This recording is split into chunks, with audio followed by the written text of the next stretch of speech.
ನಾನು ಇವತ್ತು ಜೈಲ್ ಹೋಗ್ತಾ ಇದ್ದೀನಿ. ಒಬ್ಬ ನ್ಯಾಷನಲ್ ಮೆಡಲಿಸ್ಟ್ ಜೈಲ್ ಹೋಗ್ತಾ ಇದ್ದಾನೆ. ಯಾರ್ದು ಲೂಟಿ ಮಾಡಿಲ್ಲ, ಯಾವ್ದು ಸ್ಕ್ಯಾಮ್ ಮಾಡಿಲ್ಲ.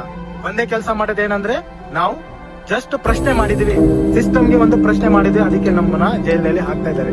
ನನ್ಗೋಸ್ಕರ ಅಲ್ಲ, ನಮ್ಮ ಯುವಕರಿಗೋಸ್ಕರ ನ್ಯಾಯ ಕೇಳೋದು ದೊಡ್ಡ ತಪ್ಪಾಗಿದೆ. ಯಾಕಂದ್ರೆ ನಮ್ಮ ಜನಕ್ಕೆ ಅದೇ ಬೇಕಾಗಿರೋದು, ನ್ಯಾಯ ಯಾರಿಗೆ ಬೇಕಾಗಿಲ್ಲ ಸರ್? ಹೇಳಿದ್ರಲ್ಲ ನ್ಯಾಯ ಕಾಲಿಲ್ಲ ರೀ, ನ್ಯಾಯಕ್ಕೆ ಕಾಲ ಇಲ್ಲ. ಸುತ್ತಮುತ್ತ ಹಳ್ಳಿ ವಿಡಿಯೋಗಳು ಎಲ್ಲ ನೋಡ್ತಾರೆ.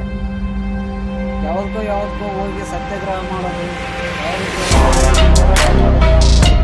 ಇಂಥವಕ್ಕೂ ಯಾರು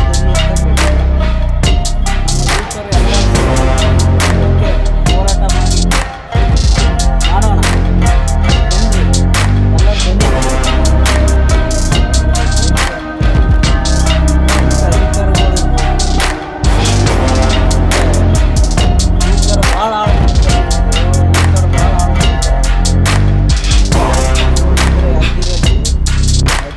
ಯಾದಗಿರಿ ಸತ್ಯನಾಶ ಮಾಡಿ ಹಾಕ್ಬಿಡ್ತಾರೆ.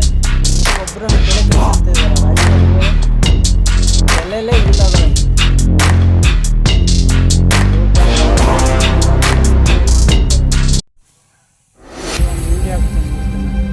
ನಾನು ಇವತ್ತು ಜೈಲ್ ಹೋಗ್ತಾ ಇದ್ದೀನಿ.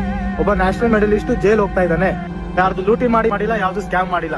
ಒಂದೇ ಕೆಲಸ ಮಾಡೋದೇನಂದ್ರೆ ನಾವು ಜಸ್ಟ್ ಪ್ರಶ್ನೆ ಮಾಡಿದೀವಿ, ಸಿಸ್ಟಮ್ಗೆ ಒಂದು ಪ್ರಶ್ನೆ ಮಾಡಿದ್ವಿ, ಅದಕ್ಕೆ ನಮ್ಮನ್ನ ಜೈಲಿನಲ್ಲಿ ಹಾಕ್ತಾ ಇದ್ದಾರೆ. ನನ್ಗೋಸ್ಕರ ಅಲ್ಲ, ನಮ್ಮ ಯುವಕರಿಗೋಸ್ಕರ ನ್ಯಾಯ ಕೇಳೋದು ದೊಡ್ಡ ತಪ್ಪಾಗಿದೆ. ಯಾಕಂದ್ರೆ ನಮ್ಮ ಜನಕ್ಕೆ ಅದೇ ಬೇಕಾಗಿರೋದು, ನ್ಯಾಯ ಯಾರಿಗೆ ಬೇಕಾಗಿಲ್ಲ ಸರ್? ಹೇಳಿದ್ರಲ್ಲ ನ್ಯಾಯ ಕಾಲಿಲ್ಲ ರೀ, ನ್ಯಾಯಕ್ಕೆ ಕಾಲ ಇಲ್ಲ. ಸುತ್ತಮುತ್ತ ಹಳ್ಳಿ ವಿಡಿಯೋಗಳು ಎಲ್ಲ ನೋಡ್ತಾರೆ. ಯಾವ್ದಕ್ಕೋ ಹೋಗಿ ಸತ್ಯಾಗ್ರಹ ಮಾಡೋದು, ಇಂಥವಕ್ಕೂ ಯಾರು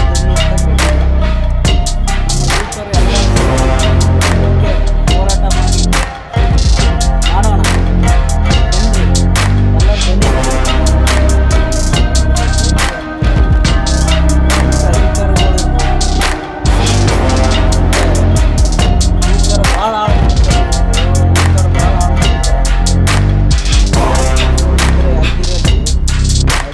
ಯಾದಗಿರಿ ಸತ್ಯನಾಶ ಮಾಡಿ